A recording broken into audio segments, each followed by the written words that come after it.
The following program, The Russ Belville Show, is intended for responsible adults only. We advocate to the repeal of marijuana prohibition for adults. We discuss the science, culture, and controversy about America's marijuana laws. We do not advocate any illegal activity and encourage all listeners to learn their state and federal marijuana laws. Opinions and claims made by guests and advertisers on The Russ Belville Show are their own, and The Russ Belville Show cannot be held legally responsible for their validity or reliability. Viewer discretion is advised. You take a seed, you plant it, you grow it, you dry it, you roll it, you smoke it. You take a seed, you plant it, you grow it, you dry it, you roll it, you smoke it, and it goes down smooth. Hey! Spanning the continent to bring you the truth about cannabis and marijuana law reform. I smoke pot and I like it a lot. From the promise of legalization. And I think that we need to rethink and decriminalize our marijuana laws. To the agony of prohibition. One major responsibility is to encourage people to use less drugs. The Russ Belville Show, the voice of the marijuana nation. Yeah, I hear you had a question for me. Now, here's your host, Radical Russ Belville. All right, good day, tokers and tokettes, and welcome. It is Monday, October 1st. Can you believe it? 2012, and it's got to be 420 somewhere in the world. Welcome to the show. We are back from the Idaho HOPEfest in Boise, Idaho. Literally got done at midnight Mountain Time last night after the show and the after parties and hanging out with the volunteers. Drove from midnight, got here about 7 in the morning Pacific time, caught a couple hours of sleep, got up, started processing video to bring you today's show. So I hope you enjoy it. We've got highlights from the Idaho HOPEfest in Boise, Idaho. I'll be presenting my entire 420 speech, which went much longer than I expected to, but they wouldn't stop me, so I kept talking. It's kind of what I do. So we present that at the bottom of the hour. In hour 2, we've got speeches from Judge Jim Gray, the vice presidential candidate from the Libertarian ticket. Also, our own Cannabis Carrie, her speech at Idaho HOPEfest. We'll bring that to you as well. Before we get to all that, let's introduce folks here in the studio. We have got Brian the Red hanging out with us today. Hi, Brian. Hey, Russ. You had a busy weekend too, huh? Oh, yeah. I was over at the Portland Retro Gaming Expo, and it was a blast. I was helping set up and, Yeah, we got some show and tell for that. In hour 2, we're going to stuff. look at some of the cards and stuff. So oh, yeah. That's something else that was just handed out at the end. The main thing was video games there. All right. We'll check that out coming up in just a few minutes. Also, we've got our headlines today, our 420 headline news. Carrie's got the day off because after driving all the way back from Boise, she has an extra 2-hour drive to make it back to Grastoria. So she is crashing out today. I'm going to take care of the headlines. And in the headline news today, we've got all sorts of interesting stories. We've got more medical marijuana providers are going to be sentenced today in Michigan. We've got a debate on Amendment 64 featuring Kevin Savett and Mason Tvert. We'll tell you all about that. Medical marijuana dispensaries are on the ballot in 4 cities in the San Diego area. And in Alabama, a new law goes into effect where prosecutors will be charging pregnant women whose babies turn up positive on drug tests, charging them with crimes. So we'll talk about that in our headlines. Then we'll go behind the headlines and take a look at today, a very sad day in history. Today, October 1st, is the 75th anniversary of marijuana prohibition in America. We're going to take a look at that. At 20 after, we got our daily Toker tunes. Today's Roots Monday, so we're going to hit back into the Viper Jazz era of our Roots Monday music with a song from Sam Price and his Texas Bluesicians, Do You Dig My Jive? All that and more coming up on the Russ Belville Show. Stick around.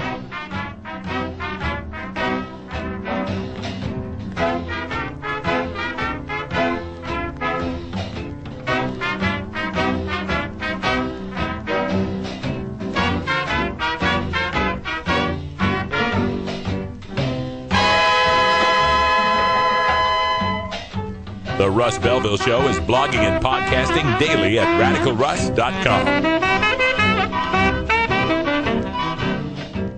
Take marijuana off of the streets, put it in a store. We can make it harder for the teens to buy, sell it like a bottle of wine. Jobs for our people, money for schools. Who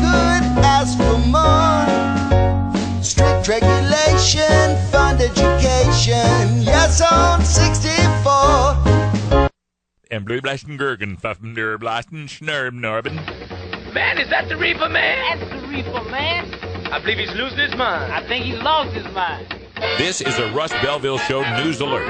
Whatever you do, don't smoke pot. You don't want to turn out to be a loser, like Olympian Michael Phelps, actor Jack Nicholson, singer Miley Cyrus, rocket scientist Dr. Carl Sagan, pop star Rihanna, actress Cameron Diaz, country legend Willie Nelson, President Barack Obama, Cy Young pitcher Tim Lincecum. Have you ever met that funny Reefer Man? Have you ever met that funny Reefer Man? If he says he swam to China and he sells you South Carolina, then you know you're talking to that Reefer Man. And over 100 million other Americans. Have you ever met funny Reefer Man? If he says he walks the ocean, anytime he takes a notion, then you know you're talking to the Reefer Man.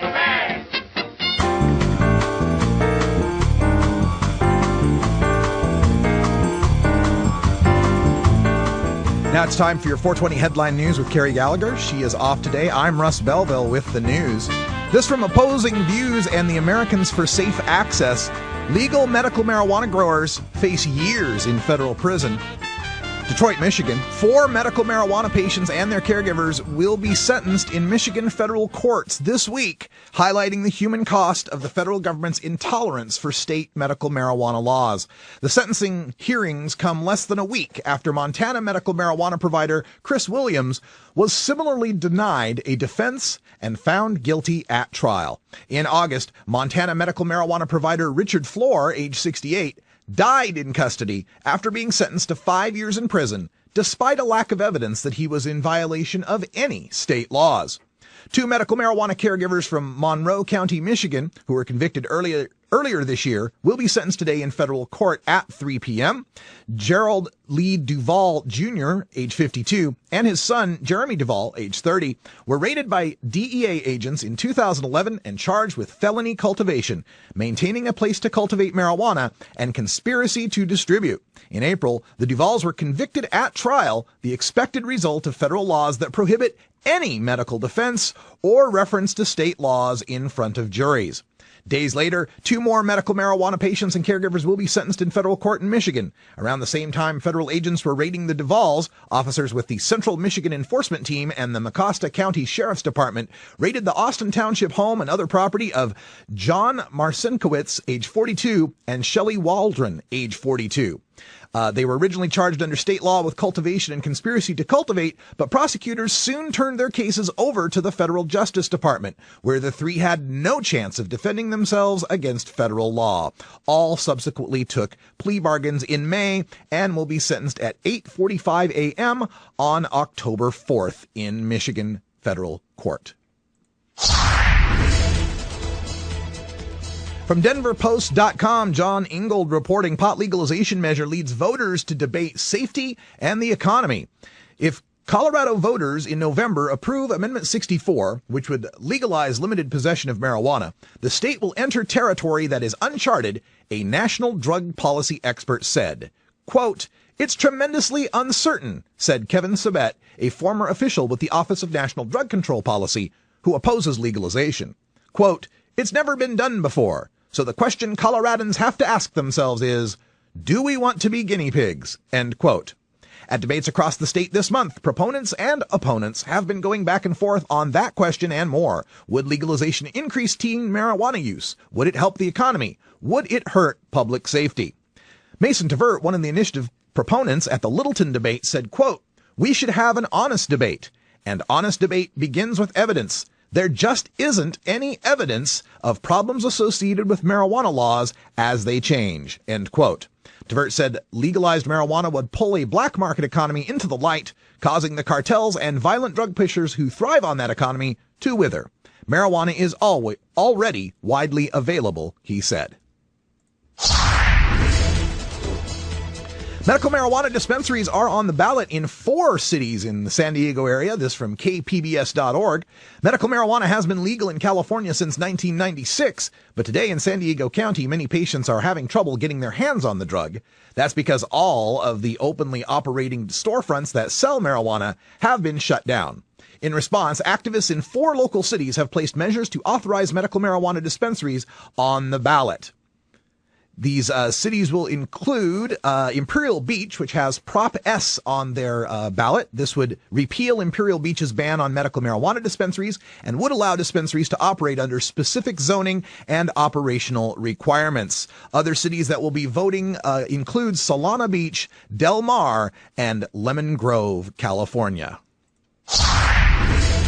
And finally, the district attorney to begin prosecution of mothers who use drugs in Alabama, reporting from the San Francisco Gate. A new law in Alabama requires that women will be charged with chemical endangerment of children, a statute that they can be prosecuted for if their babies turn up positive for illegal drugs after birth.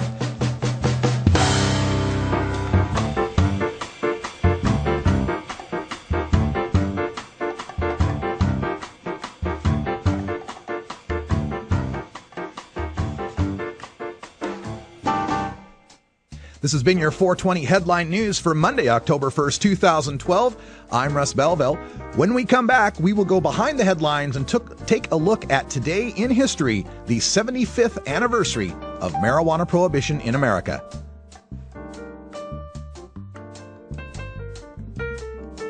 Dear Dad, how should I say this? You know how you enjoy a drink after work?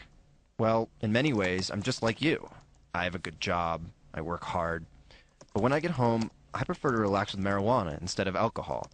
They're a little similar, but marijuana is actually less damaging to my health. And frankly, I don't feel like crap the next day. I hope this makes sense. But if not, let's talk.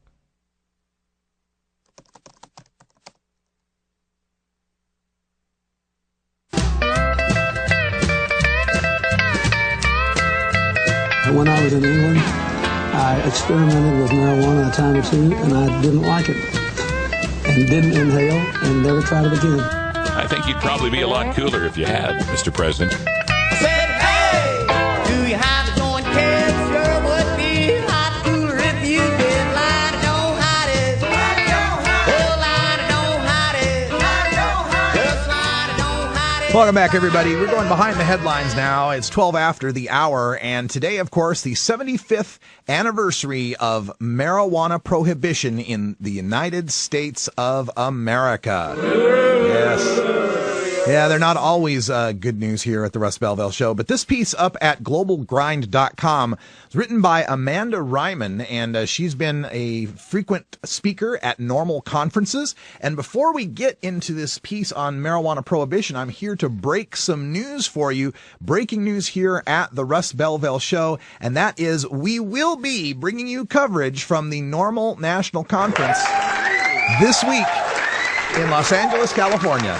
Wow. Yeah, it all happened kind of by surprise this week. We got a sponsor who, well, first of all, Keith Stropp emailed me, the founder of Normal. Okay. And he said, well, if you're going to be, are you coming to Normal Conference? If you're going to be there, I've got press passes for you.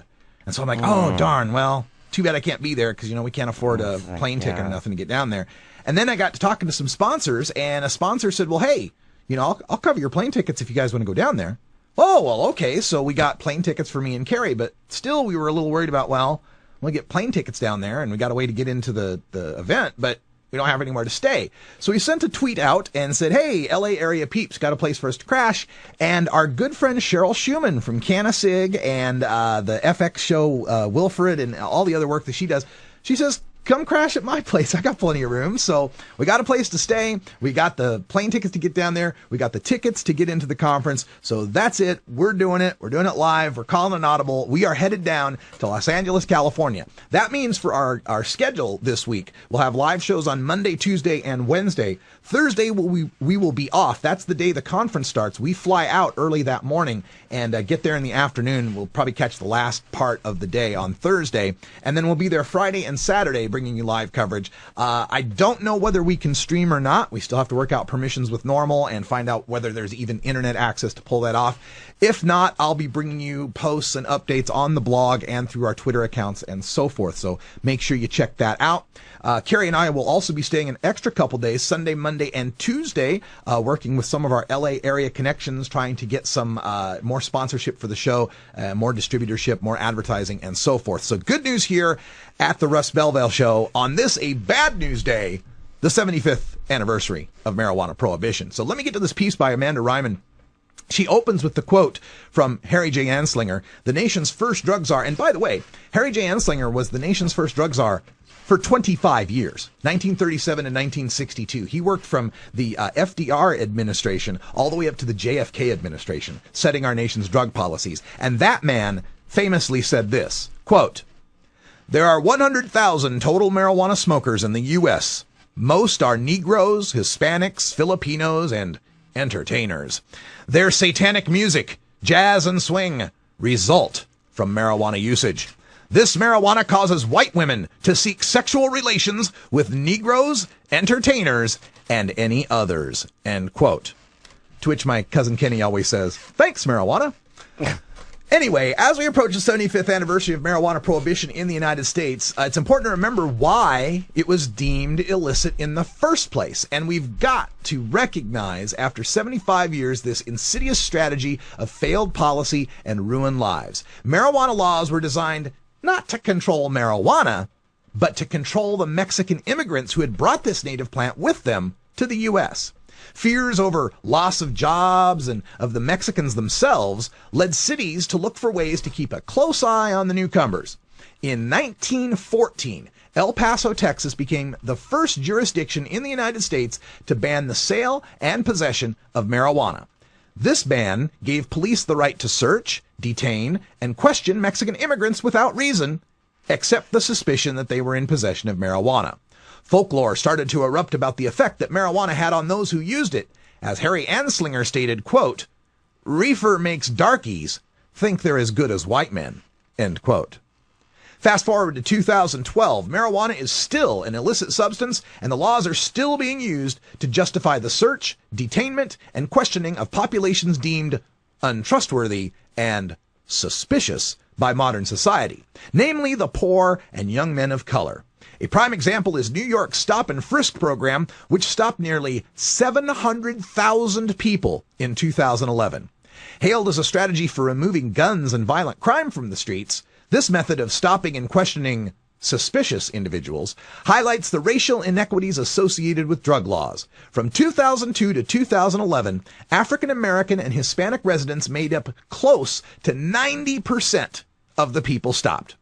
Now, this is not limited to New York. In California, African Americans are 4 times more likely to be arrested for marijuana, 12 times more likely to go to prison with a felony marijuana charge, and 3 times more likely to go to prison with a marijuana possession charge.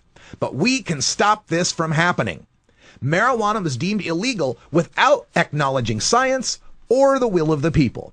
75 years later, 50% of the population supports marijuana legalization, and families are still being torn apart and lives destroyed over the criminal sanctions associated with its use.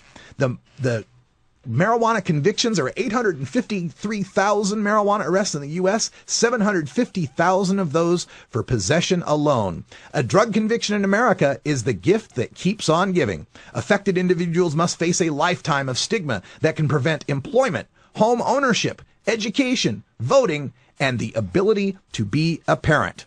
The most vulnerable members of our society are also the targets of the prison industrial complex, getting out of control and bigger every day. Someone is arrested for marijuana in the United States every 38 seconds. We have no time to waste. We must tax and regulate now.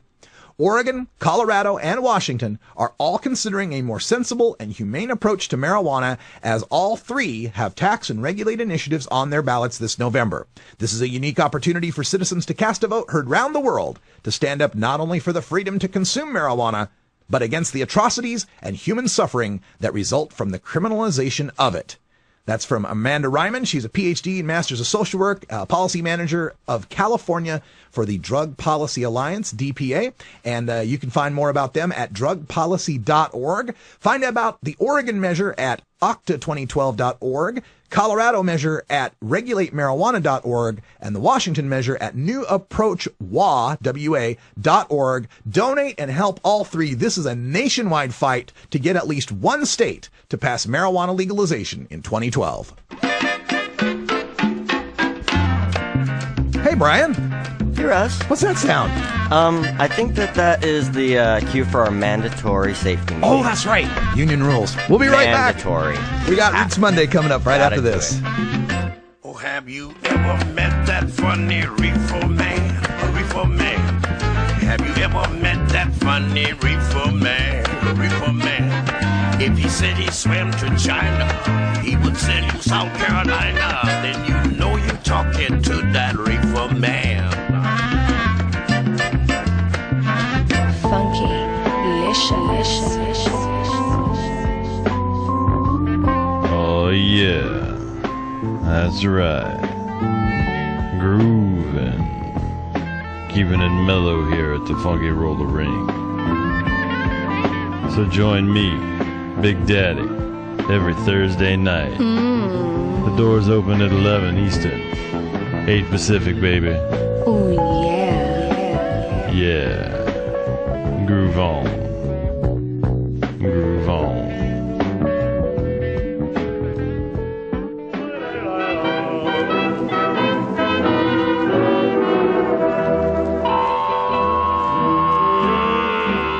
The Russ Belville Show brings you the best in daily toker tunes every weekday. Each day features a different genre, including Roots Monday, Folks, here's a story about Minnie the Moocher. Electric Tuesday, Irie Wednesday, Summer ganja planter, call me the ganja farmer. Groovin' Thursday, Do you wanna get high? and Rockin' Friday. Then on weekends, we mix them all together in our weekend music party. Everyone knows music and marijuana go together, so let's wind up our 20 after break with the Russ Belville Show's Daily Toker Tunes, the best in pod-safe 420 music from around the web. Today is Roots Monday, featuring the blues, country, folk, and jazz music that birthed the modern sounds we enjoy today. You can get downloads and more information about all our daily toker tunes by visiting music.radicalruss.com. Now, sit back and enjoy your daily toker tunes. Welcome back, everybody. 22 after the hour. And for Roots Monday today, we're going to get more into the reefer jazz. And if you like this reefer jazz music, the birth of the American cannabis culture, you can check out the Viper Hour every Monday night, including tonight, 8 o'clock Pacific time, where we spin all these old 78s and give you a taste of what it was like back in the days of Muggles, Jive, and Gage. Today's no exception. We've got Sammy Price for you. He was an American jazz, boogie woogie, and jump blues pianist and band leader. He was born in 1908, died in 1992, had a long, long life, recorded with many singers, including Trixie Smith and sister Rosetta Tharpe, played a lot in Kansas City, Chicago, and Detroit area. Also played with Benny Goodman and Buddy Rich. Of course, died at the age of 83. This is Sam Price and his Texas Bluesicians with Do You Dig My Jive on your Roots Monday Daily Toker Tunes.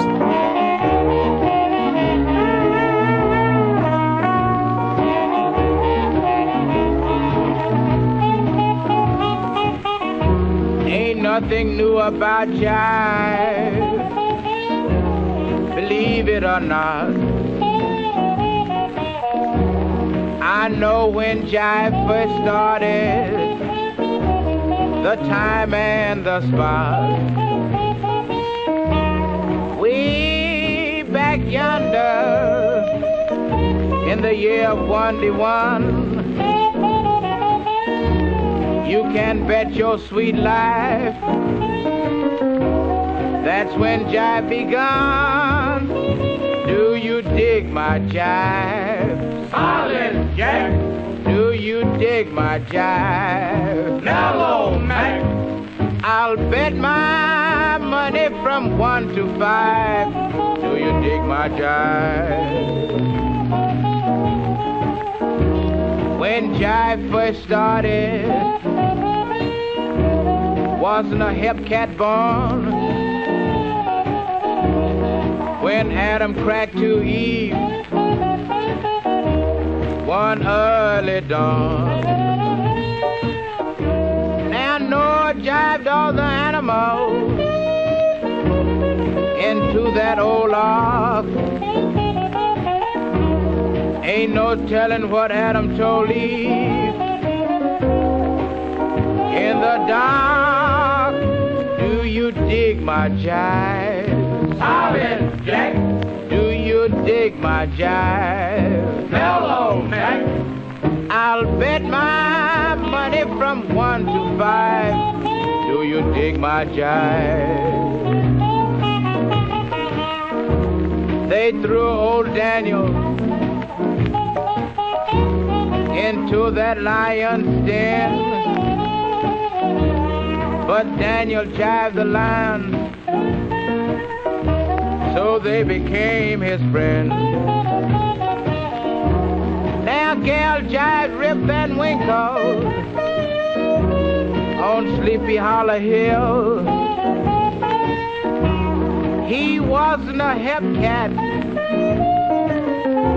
so he's up there still. Do you dig my jive? Solid Jack.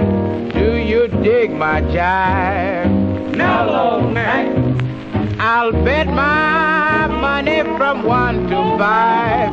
Do you dig my jive? Get this and other downloads at RadicalRuss.com. I'm Sub Cool from Team Green Avenger. At TGAgenetics.com, we are working on the leading edge of medical strains. Our strains are rigorously tested for THC, CBD, THCV, and other critical cannabinoids. Know your grow. Check out our genetic diversity at TGAgenetics.com, the home of Jelly Bean, Jack the Ripper, Vortex, and other award-winning cannabis strains.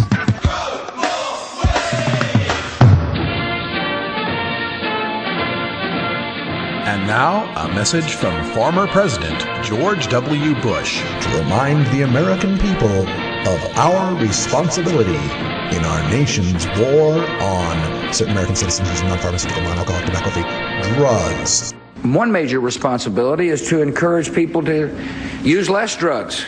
That's right, America, use less drugs. Put down the Prozac, the Vioxx, and the Levitra, and turn to the herb.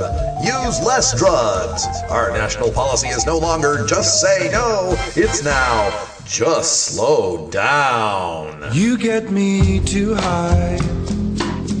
I overanalyze. If you've ever been too high, then you can sympathize. You get me too high. And I start to fly, but I said some silly thing, and that's the reason why.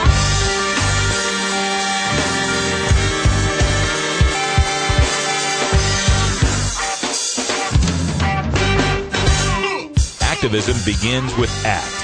The Russ Belville Show features the stories of hardworking grassroots activists working for an end to prohibition in today's activist agenda. Welcome back, everyone. 28 after the hour, and for today's activist agenda, I gotta admit, I gotta take it a little easy today because I drove home last night from Boise, Idaho at midnight after having worked an entire day at the Idaho HOPEfest. I've had about 2 hours of sleep, so I'm going to go like the old high school teacher when the substitute came in. We're going to go to video time. I'm going to switch to video. This is, Cousin Kenny recorded this for me. It's my speech at Idaho HOPEfest at 420 at the Ann Morrison Park. And, you know, when you're used to seeing things from like Seattle Hemp Fest, Portland Hemp Stock, adjust your expectations a little bit. This is only their second year at Idaho HOPEfest. They're in one of the most conservative areas of the country, one of the most anti-marijuana areas of the country. So all the hard work they put in this, all the stuff they did, don't be discouraged by seeing just a few people or a small stage, because for Idaho, this is huge, people. And it's just getting bigger and bigger every year. And we're going to keep coming back every year. This is me at the Idaho HOPEfest helping people celebrate 420 just blocks away from the Idaho Capitol. Enjoy. My name is Russ Belville. I'm also known as Radical Russ on the air. I host the Russ Belville Show, which is the world's only live daily 2-hour talk radio program by, for, and about the cannabis community. I was looking around TV. I saw a golf channel. I saw a speed channel. Wasn't even about meth. And I figured, gosh, we should have a channel. So that's what I've started up. If you want to catch it, it's on the internet, radicalruss.com, every day at 2 o'clock Mountain. Repeats every 3 hours. So if you want to get the knowledge, you want to know what's going on in this movement, that's the way you're going to find it out. Now, coming here to Idaho, I got to admit, I was born in Nampa. Anybody from Nampa out here? Nampa people? We're my homies, my bulldogs in the house. So I was originally born, raised in Nampa, Idaho, and I lived here in Boise for most of my adult life. And I moved to Portland, Oregon in 2003 because my wife is a medical user of cannabis, and I'm a recreational user of cannabis, been using since 1990. But I've been getting away with it. I've been in Idaho. I was in Idaho for, 13 years, smoking marijuana, and never had a problem with it, never had a problem with the police, never had an issue. So I was pretty cool with it. But once my wife became a medical patient, once I recognized that cannabis was a medicine that was going to help her, and once I realized that she was so naive about this prohibition that she was likely to get me busted, I figured time to move to Oregon. So we moved to Oregon. My wife's a medical marijuana patient. And got this little card here. This is my Oregon State Caregiver's card. And thanks to this card in the state of Oregon, I'm legally entitled to have on my person 24 ounces of marijuana. That's a pound and a half. There are 50,000 other people in my state just like me who have these cards that allow them to have a pound and a half of marijuana. And guess what happened? Trains still run on time. People still go to work. Kids still go to school. Sky didn't fall. Now I know you're trying to get a medical initiative going here in Idaho, and it's a tough road to hoe. I totally understand. And I want to give you an idea how tough a row this is to hoe, because when I come back here to the state of Idaho, I'm scared. First of all, I'd like to thank my friends from the law enforcement community to my left here for not arresting me today. Because as of this moment, right this minute, I am a criminal in the state of Idaho. Not because I'm holding, guys. I'm not holding, don't worry. I'm not that stupid. I smoke pot. I'm not an idiot. But under Idaho state law, intoxication or being under the influence of marijuana in a public place is a misdemeanor deserving of 6 months in jail and a $1,000 fine. Now, how do they define that you're under the influence of marijuana? Why, a good old-fashioned pee test, which for me, folks, is going to come up positive even if I stop smoking pot for a month, which I'm not going to do. So right now, with the inactive, mind you, inactive, non-impairing, not a drug, metabolites in my pee, those guys could take me away for 6 months, put me in a cage. Do you think that's right? No. When I come to Idaho, I like to save a little money by staying with friends. You know, couch surfing. You all done that, right? Don't let the suit fool you. I like to go couch surfing, stay with my friends. My friends are marijuana smokers as well. By merely going to their house and being in that house, I have committed a misdemeanor worthy of 3 months in jail and a $300 fine. Idaho State Code against the law to be in a premises where marijuana is being stored, manufactured, or used, even if you never see it, even if you never smoke it, even if you didn't know your friend had any marijuana in the house. If the cops come by that night, find marijuana, and find you, 3 months, $300. Does that sound right to you? Yeah. Let me give you another stat. Let me give you another stat that ought to scare you. According to the FBI's Uniform Crime Report and the Idaho State Police's Uniform Crime Reports for the year 2010, 54% of violent crimes in the state of Idaho got cleared. That means out of all the crimes for violence that they know about, they made arrests 54% of the time. For all of these sexual crimes, sexual assaults, rapes, pedophilia, etc., that they know have gone on, arrests are made in 25% of those cases. But apparently we have plenty of time to bust potheads smoking a little weed. Does that sound right to you? I know something that will sound right to you. Happy 420. Now, when I'm in Seattle at the HOPEfest, when I'm in Portland at the HEPSTOCK, when I'm in Madison, Wisconsin at the Great Midwest Harvest Fest, when I'm in Boston, Massachusetts at the Boston Freedom Rally, and we say Happy 420, a cloud of smoke rises from the crowd. Yeah. Now, we can't do that here yet. No. I say yet. So since we can't do that, I'm going to say 420.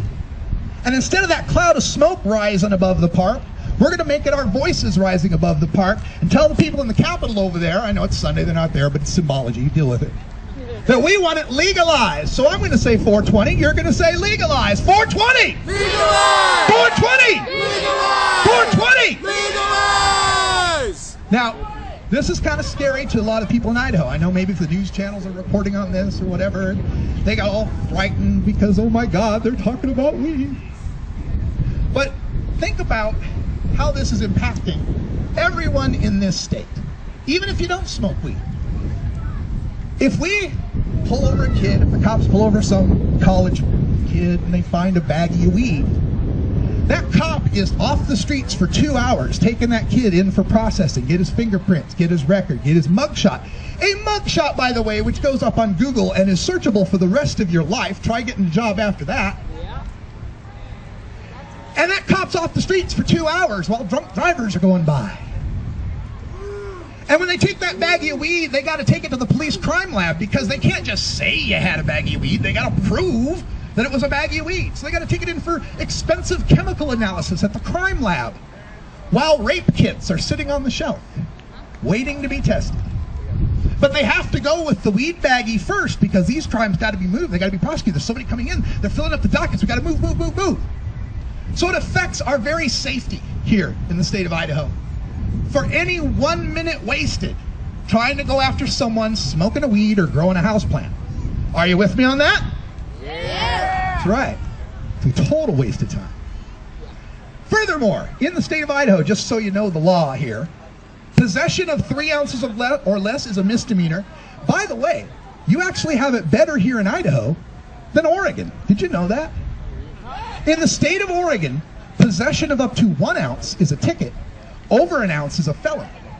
You guys can have 2 and 3 ounces and still be a misdemeanor. In Oregon, 2 or 3 ounces, we're a felony. Huh. Oregon's the only state where it goes from a ticket at 28 grams to a felony at 29 grams. Oh, unless you're sick, then you can have 680 grams. It doesn't make any sense to me.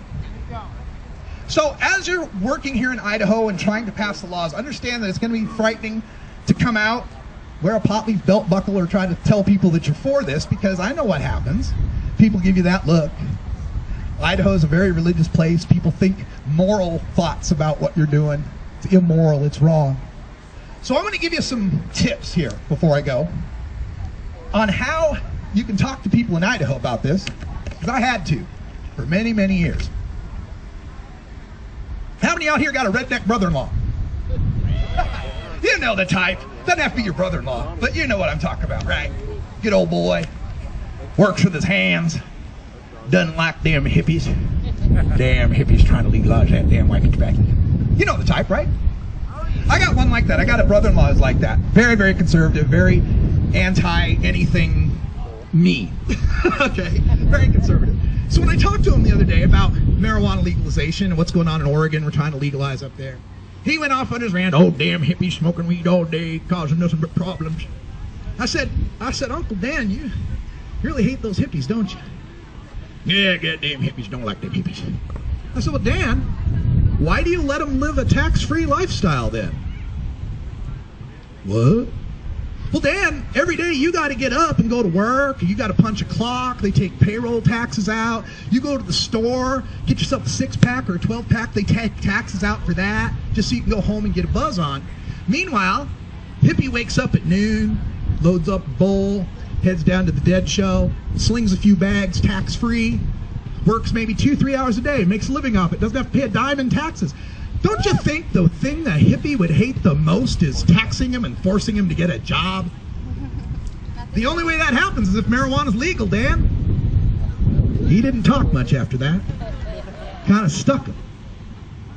If you meet people, Judge Gray talked about this, you meet people that are rural, that are farmers out there. Don't even talk to them about weed. Don't even talk to them about pot. Talk to them about hemp. Talk to them about industrial hemp. This cap on my head is 100% hemp. I'm literally a pothead. 100% hemp, and I wear it all the time, and I get conversations all the time. And one of the things that people ask me is they go, "Hey man, where can I get one of those hats, man? I want to have one of those 100% hemp hats. That's really cool, man." I said, "I'm sorry, I can't get you one no more. The company I used to get them from in Beaverton, Oregon, doesn't get them anymore because the company that used to make them in New York City doesn't make them anymore because hemp is too expensive to import.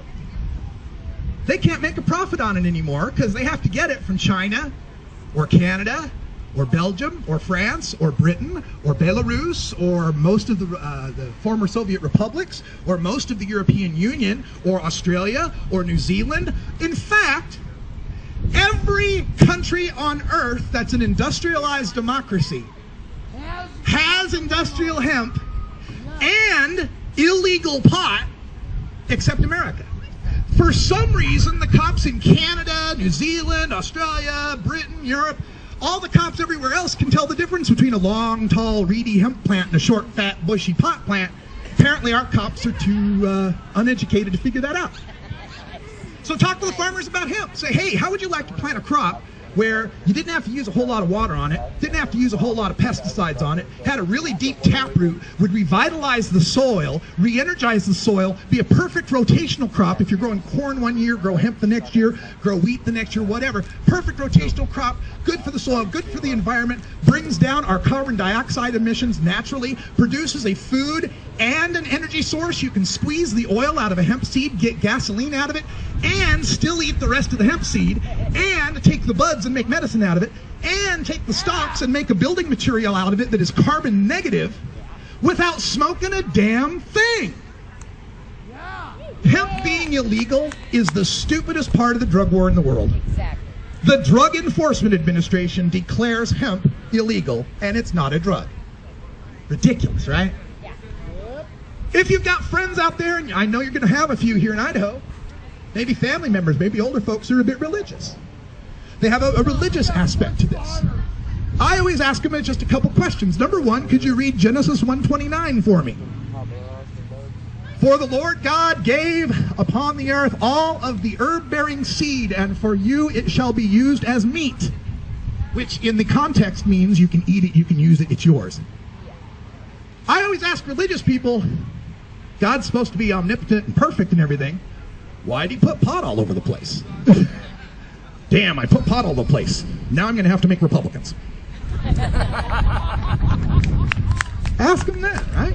Why? And here's another question to ask your religious friend. Who would Jesus imprison? Jesus caught a pothead. Would he put him in the county jail, or would he put him in the state prison? Well, no, Jesus would never hide. Exactly.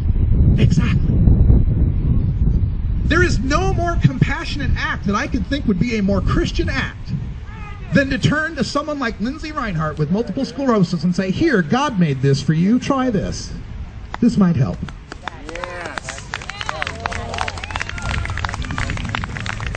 Now, all these are great arguments. The religious argument, the hemp argument, medical marijuana argument, they're all great arguments. But when it really comes down to it, people are selfish, self-centered, and they want to know what's in it for me. What's in it for me, man? And that's where the economic arguments come in. That's where you start talking about how much money that could be made, how much money we are spending on all of these arrests and prosecution. And something the drug warriors will do, I've been finding this out a lot lately, is they've been minimizing it a lot lately. When I go and debate cops and go debate drug warriors and policy wonks, they all go, well, there's not really a lot of people in prison for marijuana. We don't really go looking for people. If they are in prison, mind you, they're pleading down from something bigger. Right, we don't really go after marijuana. To which I always say, oh, well, cool, so it's not that big a deal, right? We might as well just legalize it, right? If it's not that big a deal, you're not really going after anybody. But the fact is, they really are going after people. I have two friends named Dr. Molly Fry and Dale Schaefer. Dr. Molly Fry is a cancer survivor, single mastectomy, breast cancer, who is in California growing medical marijuana as part of a legal collective, working with her city, the city of Cool, California. Brought in the city council and said, hey, look at our medical garden. Are we cool? Is everything all right? They said, yeah. They brought the sheriffs over. Is our garden cool? We okay? Are we following the law? Yeah, everything's all right. Her husband, Dale Schaefer, an attorney, he's a hemophiliac. So they're both using it medically. They're both only getting the medicine to the people who are seriously medical marijuana patients. Because I know some people think, oh yeah, some of you are medical and some of you are medical. We're talking real medical, MS, cancer, AIDS, helping these people out. You know what happened to them? The cops, the DEA, worked with that county sheriff that was telling them everything was okay. Meanwhile, that county sheriff was taking down evidence of how many plants they were growing. And because the federal government has a 100 plant limit, they want to get you with more than 100 plants so that they can trip a mandatory minimum sentence of 5 years in federal prison with no hope for parole. In order to get to that 100 plants, they counted their gardens from 3 straight years. They never grew, or like, no, 5 straight years. They never grew more than 20 plants at a time. But the cops said, well, you grew 20 this time, 20 this time, 21 that time, 22 that time, and 18 that time. And 5-year statute of limitations, that's 100 plants. They're in federal prison right now. 5 years. Both have lost their licenses. She's a doctor, he's a lawyer. They'll never be able to work again.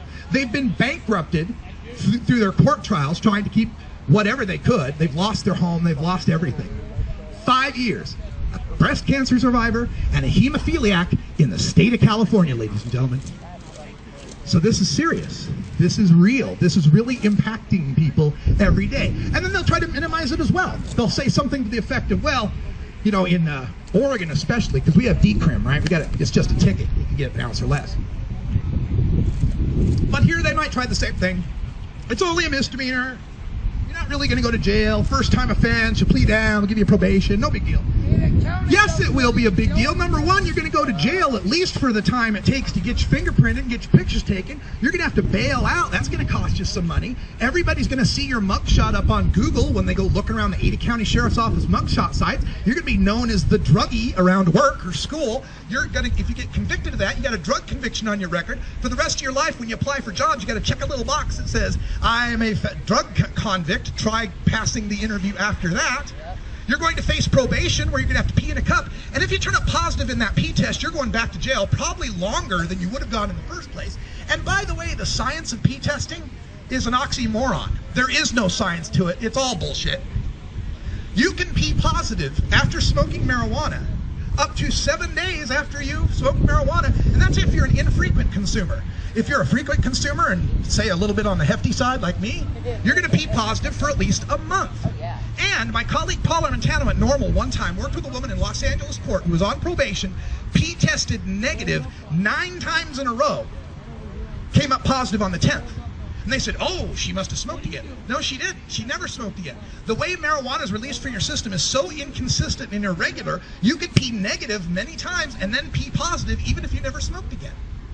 So if you're on probation for that little marijuana misdemeanor and you just pee positive and you say, but officer, I swear I haven't smoked anything, they don't believe you and you're going back to prison. So yeah, maybe not a whole bunch of people are in prison for pot, but a whole lots of lives are ruined over it. A whole lots of scholarships are lost over it. Jobs are lost over it. Child custody is lost over it. People's houses are taken away. Broken up families happen over this. Over a plant. Over a bud. And remember, we all know the facts about marijuana, right? Never killed anybody. Been used since 2689 BC with not a recorded death. Right? And an event like this, if this were a beer fest, you could bet there'd be more than 2 or 3 cops running around. We go to Seattle HOPEfest every year. They have 150,000 people 3 days in a row in a 1.6 mile park.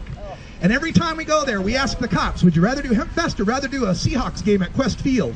And they laugh. They laugh at us. Are you kidding? Drunks over there at Quest Field? That'd be awful. HOPEfest, not a fight, not an arrest, not a problem. Because marijuana users are peaceful people like you who just want to follow the laws and be legal. We want to be legal. That's the thing that blows my mind when we talk to people who are against marijuana legalization.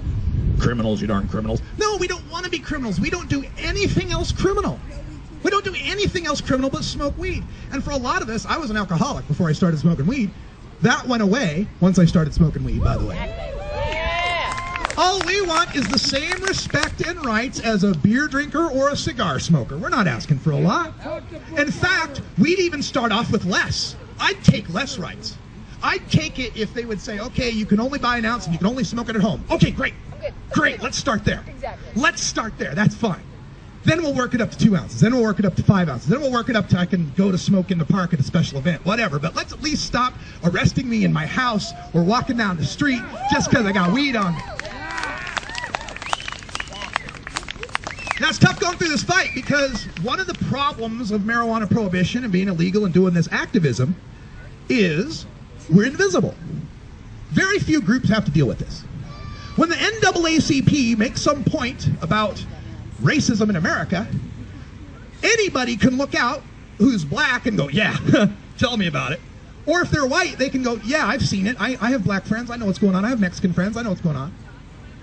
But in an issue like marijuana prohibition, how many of your friends or family that are outside of your close circle know that you're a pot smoker?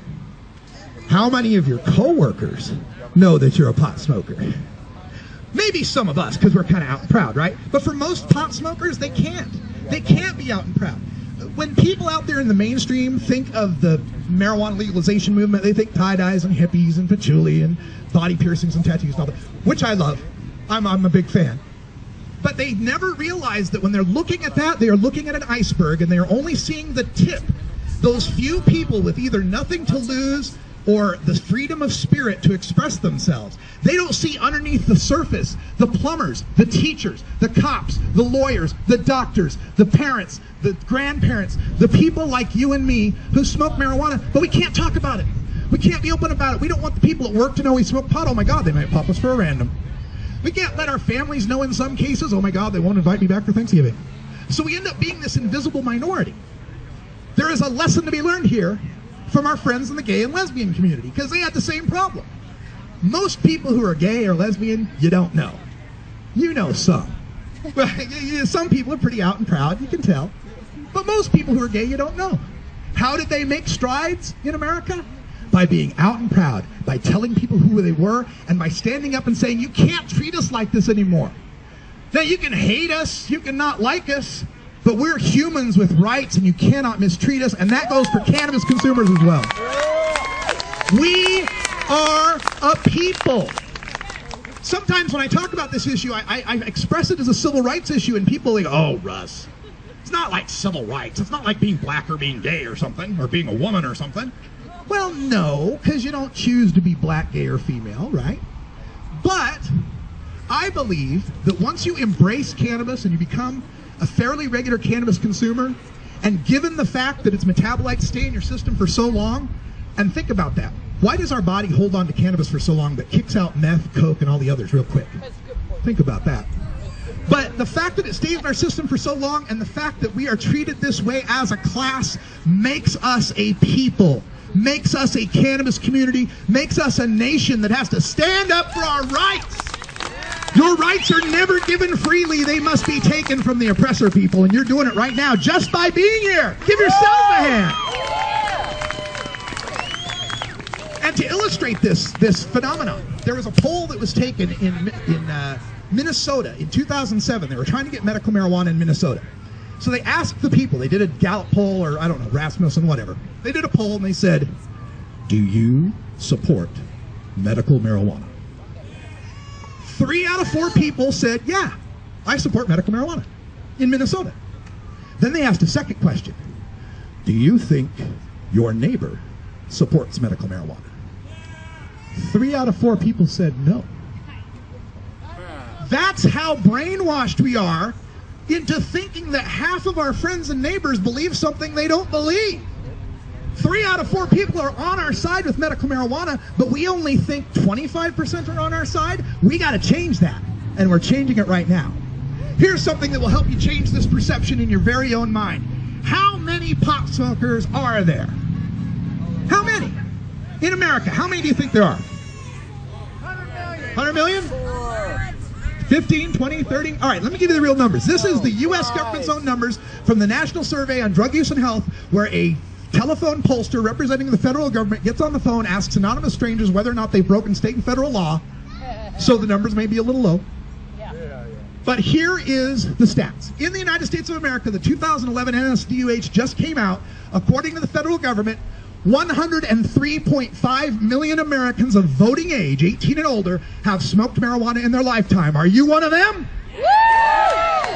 That's 43.5% of the U.S. population. Here's another way to think of it. 4 out of 9 people in America have smoked pot.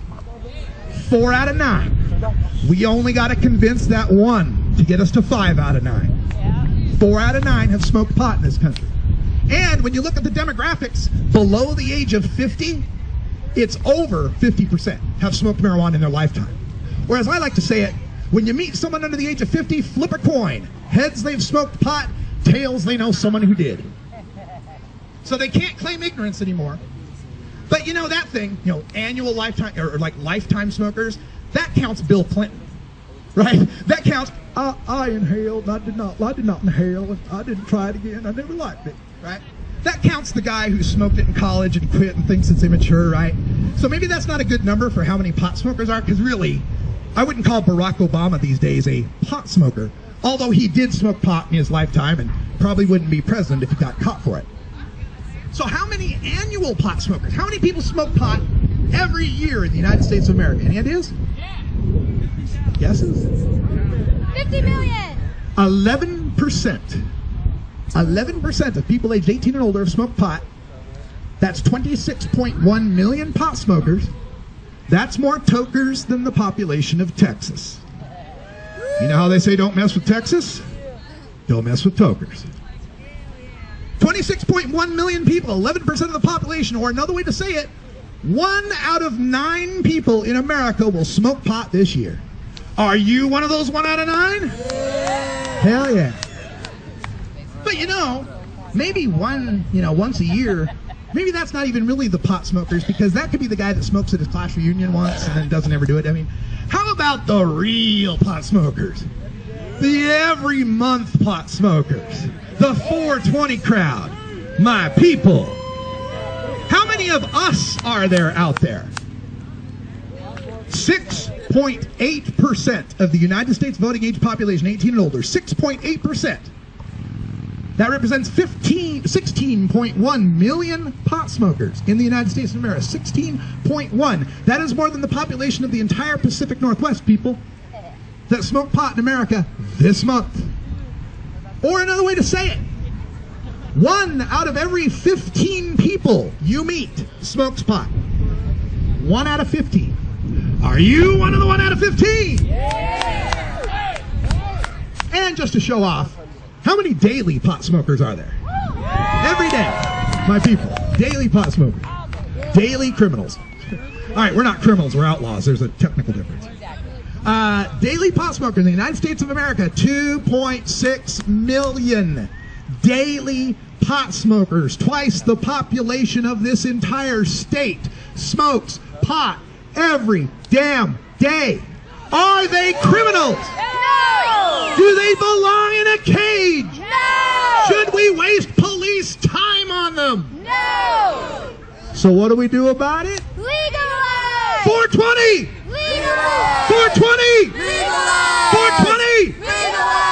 I've talked enough. Thanks, everybody. I'm Radical Russ. Check me out, radicalruss.com. And support Compassionate Idaho, Idaho Normal, Idaho Choice Act, everything. Support it all. Your support means more than anything you can imagine. You don't have money, give your time. You don't have time, give your contacts. Tweet, email. Don't shut up about this. The only way we win is when we're talking about it. When we're talking, we're winning. There you go. That's the video from the Idaho HOPEfest this weekend. Thanks to Cousin Kenny for the video, and apologies too. It's not easy. We didn't have a tripod out there. It was tough, but we got it all happening. We're gonna take this into hour 2, Toker Talk Radio. We've got more guests in studio. Sam Chapman and Calico Castile are chilling, working, getting busy, and Brian the Red's still here as well. We got some political trading cards to look at, more video, including cannabis carry and Judge Jim Gray from the Idaho HOPEfest, and other stuff. I just don't know what it is yet. So stick around. Toker Talk Radio's up next. Your call's also at 971-533-7111. For Brian the Red, I'm Radical Russ. Until next time, take care of each other, Tokers. We love you.